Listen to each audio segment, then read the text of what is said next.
Fala pessoal, sejam todos muito bem-vindos a mais um vídeo aqui no canal. Hoje eu gostaria de fazer um vídeo react aqui de um tema que eu assisti esses dias e que me deixou bastante intrigado e bastante preocupado, né? E eu gostaria de assistir aqui e comentar com vocês, tá certo? Vou começar aqui o vídeo. Para entender que tem uma geração de homens no aqui e no agora lidando com coisas que não eram lidadas.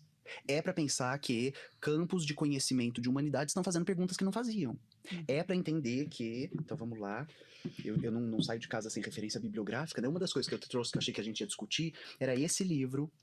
Que é de um psicanalista fodido de Vinícius bom. Lima. Vinícius Lima, Homens em Análise, pela Blucher. Travessia, hein? Oi? Travessias. Travessias na Virilidade. Basicamente, eu vou resumir 500, não vou, mas eu vou resumir 500 páginas. Vai. O que o Vinícius consegue organizar aqui, movido e instrumentalizado por teorias de gênero, estudos feministas, teoria queer e a psicanálise, é a compreensão de que existem galhos da psicanálise que já são capazes de compreender e trabalhar na clínica com os homens que chegam à clínica, que a virilidade é uma fantasia. Qual é o trabalho da clínica, neste caso? Fazer a travessia da fantasia. Na análise, esses homens poderão deixar de ser aqueles homens. Resumidamente, você vai para uma clínica psiquiátrica ou para se consultar com um psicólogo e você corre o sério risco de entrar homem e sair uma outra coisa, né? E aqui eu gostaria de dar uma explicação mais sociológica e política para que vocês possam entender o quão perigoso é uma clínica de psicologia, né? Você pode sair, você pode entrar, né, de uma forma e sair de uma forma completamente diferente, né? Eu, como terapeuta, já atendi diversos pacientes que chegam na terapia dizendo o seguinte: Everton, eu fui na psicóloga e, poxa, não resolveu meu problema, eu saí pior do que eu entrei e assim por diante, né? Mas antes de a gente começar aqui a análise, já deixa aqui o seu like neste vídeo para que o YouTube entenda que este vídeo é relevante e publique para milhares de pessoas. E se inscreva no canal, participe desta comunidade que fala sobre saúde mental, desenvolvimento pessoal e assim por diante, tá certo? Se inscreva e dá a moral aqui pra gente, tá bom? Então vamos lá. A gente precisa entender que no Brasil aconteceu uma espécie de revolução cultural, certo?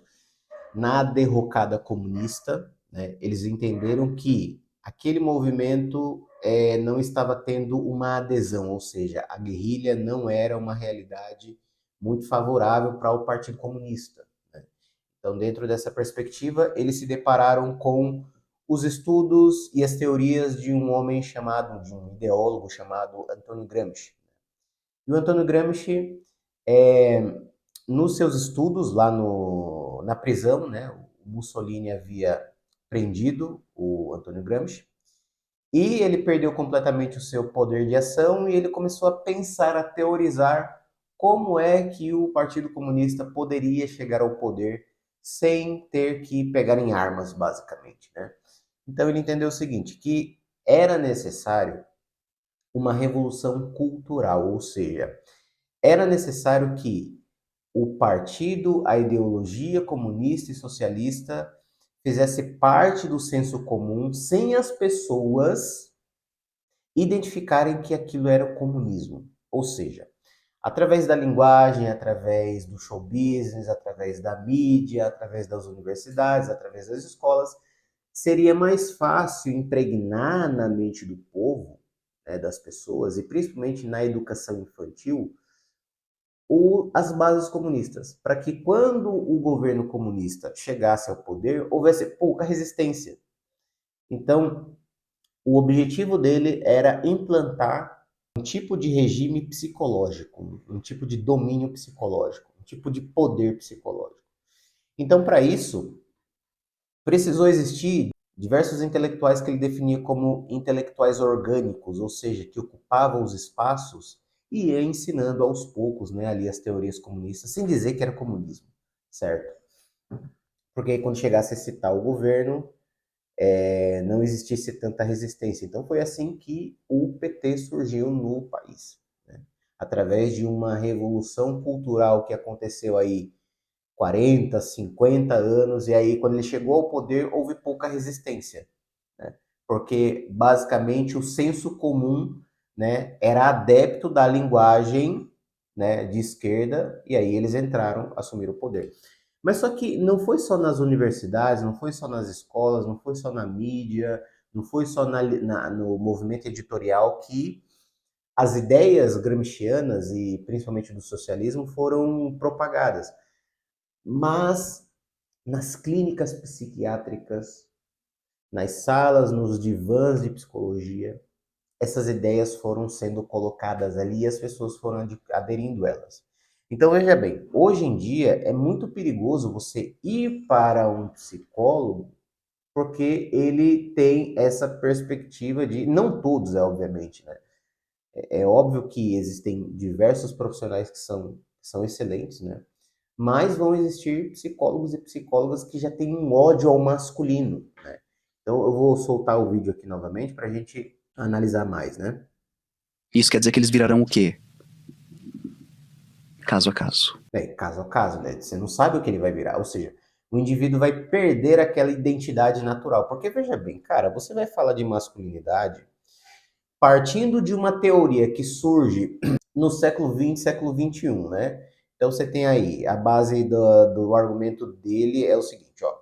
Você tem a teoria queer, você tem identidade de gênero, estudos feministas e a psicanálise, ou seja, você tem um instrumento de conhecimento que é novo, né? Que não tem nenhum embasamento científico. São só lorotas que saem da cabeça de ideólogos que as pessoas acabam adotando e se desconfigurando, se despersonalizando. Veja bem, para que você consiga fazer um estudo sobre masculinidade, você precisa de um estudo chamado antropologia. Ou seja, você precisa fazer uma análise e um estudo das civilizações que antecederam a nossa. Então, se você pegar os estudos antropológicos, você vai perceber o seguinte, olha, toda sociedade, né, toda civilização, ela parte de um avanço a partir de uma sociedade tribal. Toda sociedade que nós conhecemos hoje, inclusive o Ocidente, ele parte de uma perspectiva tribal. O que é tribal? Tribal são aquelas famílias e aquela população que vive em tribos, né? Então, dentro dessa perspectiva, a gente se aproxima mais do que é a natureza feminina e masculina. Então, dentro dessas eras tribais, a gente percebe o seguinte, que havia uma prevalência do homem se arriscar mais para proteger do que o feminino, certo? Por quê? Por conta de aspectos físicos que é um dado da natureza, que é uma coisa que a gente não pode fugir, entende? Então, assim, o homem assim, a natureza é determinante. O homem é mais forte do que a mulher. E por isso, recai sobre as costas dos homens a atividade de prover e de proteger, certo? Isso é masculinidade na sua essência. Porque se você tira toda a tecnologia do mundo, se você tira todas as facilidades, se você coloca o homem para viver numa tribo, você vai perceber que a prevalência da força para prover e para proteger vem do homem, certo? Então toda essa ideia de que o homem precisa se desconstruir causa um problema muito grande que a gente já vê, a gente já observa essa marca, né? A gente já vê essas consequências, que é o seguinte, bom, as mulheres hoje não conseguem mais encontrar um bom homem, porque os homens estão se feminilizando, os homens estão ficando fracos. Há mais casos de suicídios em homens que não têm a sua identidade de homem. Esses homens que se desconfiguram, que se despersonalizam. Isso é muito comum em atendimento terapêutico. Eu atendo diversos homens que, tendo a sua natureza, tendo essa parte instintiva inerente à sua masculinidade sendo aflorada, aparecem diversas pessoas em diversos ramos da sociedade que vai solapando essa masculinidade, né? Sobretudo com a mídia, sobretudo com as escolas, sobretudo nas universidades, sobretudo nos divãs de psicologia, nas salas de psiquiatria, né? Acontece essa despersonalização. Então a gente tem que tomar muito cuidado porque Esse teórico aqui, ele vai dizer o seguinte, ele diz uma coisa interessante, veja bem. A compreensão de que existem galhos da psicanálise que já são capazes de compreender e trabalhar na clínica. Olha, trabalhar na clínica. Trabalhar na clínica. Isso aqui é muito perigoso. E a gente volta para aquela ideia de Antônio Gramsci.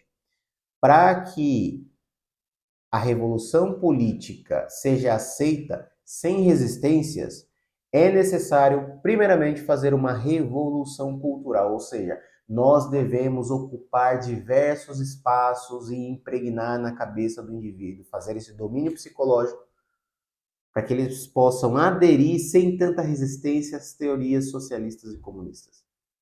Entende? Então, assim, tudo aquilo que é o braço do socialismo e do comunismo, por exemplo, as ideologias de gênero, o feminismo, essa luta contra o masculino, tudo isso é o que o Antônio Gramsci chama de luperproletariado, ou seja, são as divisões de classes que são assim, que são definidos como minorias, né? Ou seja, se você perceber até a linguagem midiática, toda a linguagem universitária, ela tem essa certa tendência de levar o indivíduo a defender essas coisas como se elas fossem unanimidade. Você percebe que a sociedade, enquanto tal, eles estão completamente longe desse discurso. Mas só que é o seguinte: se o indivíduo só lê jornal, se o indivíduo só assiste Jornal Nacional, se o indivíduo só assiste Globo, se o indivíduo só tem acesso ao conhecimento através de uma universidade, é óbvio que o horizonte de consciência dele vai ser limitado. Porque a linguagem, ela tem essa tendência de trazer o indivíduo para o partido, de trazer o indivíduo para a ideologia. Então, dentro dessa perspectiva, como é que a gente pode lutar contra isso? Lutar individualmente, sem você precisar fazer parte do debate universitário. Cara, é ler literatura. Ler literatura brasileira, estrangeira, você precisa ampliar a tua linguagem para você sair da linguagem ideológica. Porque quando o indivíduo passa pela universidade, a formação dele inteira vai vir com essa tendência, né, com esse elemento tendencioso de trazer o indivíduo para a ideologia. E se o indivíduo aprendeu todas as teorias de gênero, psicanálise, teoria queer, como diz aqui o indivíduo, se ele aprendeu tudo isso na universidade, ele vai se transformar num desconstrutor de masculinidade. E para encerrar aqui esse papo, eu gostaria de trazer aqui um comentário de um inscrito aqui do canal, que disse o seguinte, olha o que ele disse. Everton, parabéns, sua linha de trabalho está certíssima, ou seja, eu comentei que dentro dos meus atendimentos terapêuticos, eu trato tudo aquilo que está de acordo com a natureza humana, certo? E aquilo que é uma tendência dentro do sexo masculino e feminino. Então, aquilo que é um traço característico da feminilidade precisa ser tratado e enfatizado. E tudo aquilo que faz parte da natureza masculina também precisa ser tratado e enfatizado, certo? Então, esse inscrito diz o seguinte: parabéns, sua linha de trabalho está certíssima. Tem uma amiga psicóloga que me confidenciou. Olha o que ela disse. A maioria das mulheres estão com problemas psicológicos. E problemas psicológicos graves. Uma sociedade que destrói, que tem aversão, que discrimina os homens, está fadada ao colapso. Uma psicóloga disse isso. Então, veja bem, não é todo psicólogo que vai ter essas merdas na cabeça, como essa mulher disse aí no vídeo, né? E ele continua. Hoje em dia, grande parte delas se refere ao homem como macho. E ela abre aspas aqui, abre parêntese, com desprezo mesmo, ou seja, em vez de falar homem, fala macho, né, de forma pejorativa. E ela diz o seguinte: percebo um rancor, um repúdio ao sexo masculino. Veja, você assistir esse podcast inteiro, cara, é ódio ao masculino. Entendeu? As feministas querem que os homens sejam instintos, né? Continua. Talvez por terem sido influenciadas pelo feminismo e mídias militantes. É como eu disse, né? O socialismo, ele deixou de ser implantado daquela forma truculenta e começou a ser ensinado de uma forma que o indivíduo não tivesse resistência. Porque veja bem, se você assiste aqui o podcast, eu coloquei os trechos aqui para vocês, você percebe que a forma de articular o argumento é muito gostoso de se ouvir. Entende? Quando ela diz uma coisa interessante, deixa eu colocar o vídeo aqui novamente. Fantasia. Olha que interessante. Qual é o trabalho da clínica, neste caso? Fazer a travessia da fantasia. Na análise, esses homens poderão deixar de ser aqueles homens. Isso quer dizer que eles virarão o quê? Eles deixarão de ser aqueles homens. O que ele está querendo dizer aqui? O que ele não está dizendo? Ele está dizendo de uma forma muito gostosa, muito sutil. Ele está dizendo assim, para deixar de ser homem e se tornar gay. Entende? É isso. Entendeu? Para transformar o homem numa coisa, tipo, cara, sem identidade, sem natureza própria, viva, inerente à sua natureza. Caso a caso. Caso a caso. Farão deslocamentos, né? Virarão, aí ela ia falar e dizer, vamos fazer deslocamentos. Que deslocamento é esse? É aqui o deslocamento. Deslocamento é isso. Né? Irão para outros lugares. Outros lugares. E vai ser o quê? Vai ser igual aquela teoria. Ah, não, hoje eu não me sinto homem, eu me sinto um calango, me sinto um porco, me sinto um cachorro, me sinto um cavalo.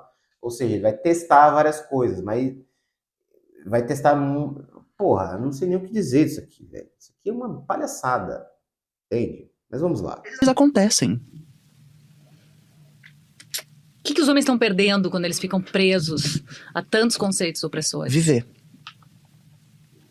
São vidas jogadas fora, né? No final... Cara, resumindo, não vou mais reagir a esse vídeo, não. Certo? A minha mensagem é pra você, homem. Cara, ser homem é uma delícia.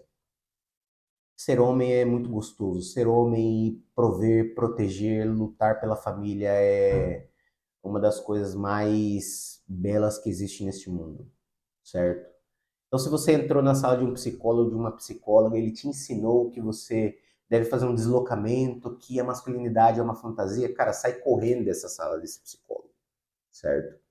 Se você que é homem gostaria de ser tratado por um homem que de fato tem uma abordagem científica e real e verdadeira, se você gostaria de ser tratado por mim, vou deixar o link aqui fixado nos comentários para que você entre em contato, me conte pelo que você está passando, para que eu possa te atender, para que eu possa te auxiliar, para que eu possa te ajudar a ter saúde mental de fato, certo? Se você gostou desse vídeo, deixa aqui o seu like, isso é muito importante para o crescimento do canal, e se inscreva, não deixe de se inscrever, isso ajuda a gente a crescer mais e mais. É isso aí, pessoal, tamo junto e até o próximo vídeo.